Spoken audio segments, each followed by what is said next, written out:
Alors il faut commencer par faire les limites en moins l'infini et plus l'infini.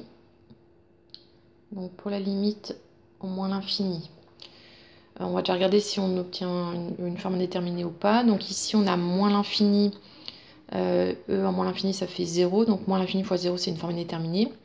Donc il faut utiliser la limite du cours qui est que la limite quand x tend vers moins l'infini de x e de x est égal à 0. Et donc pour faire apparaître x de x, il faut développer ça et on aura bien x de x qui apparaît.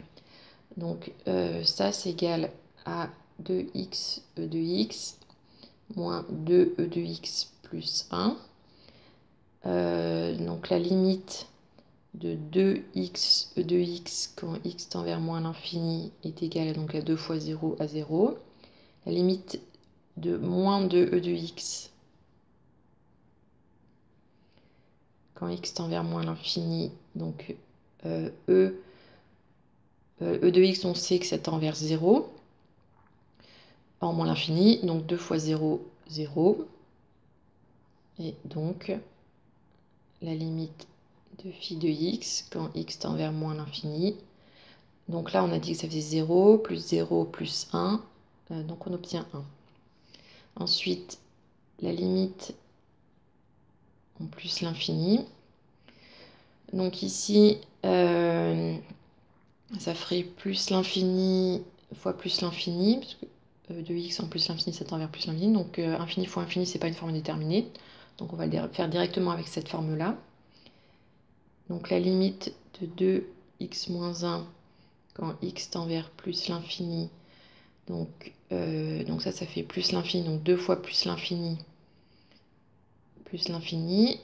La limite de e de x quand x tend vers plus l'infini est égale à plus l'infini. Donc la limite de 2x moins 1 fois e de x est égale à plus l'infini quand x tend vers plus l'infini.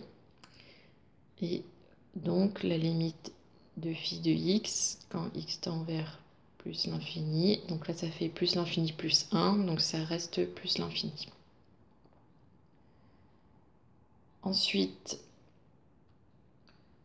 on veut la dérivée et le signe de la dérivée. Donc phi prime de x égale... donc là c'est du type u fois v. Donc la dérivée du fois v c'est u prime v plus uv prime avec u de x égale 2x moins 1. v de x égale e de x. Donc u prime de x égale à 2. Et v prime de x égale e de x.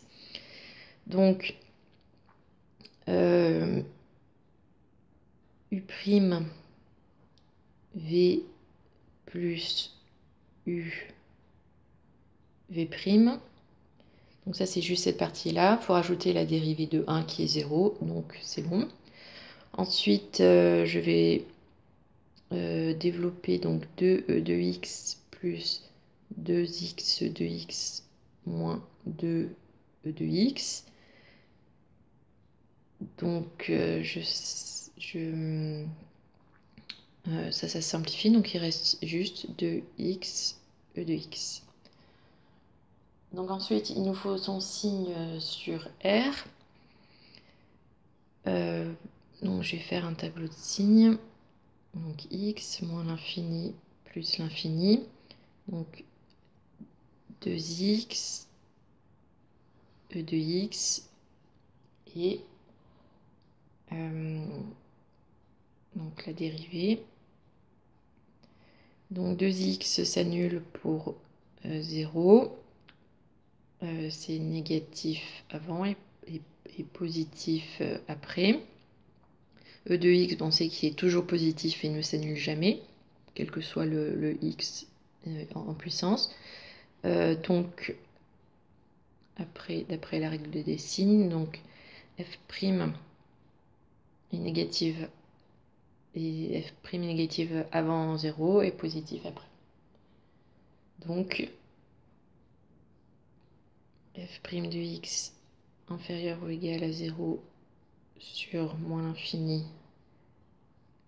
0 et f' de x supérieur ou égal à 0 sur 0 plus l'infini.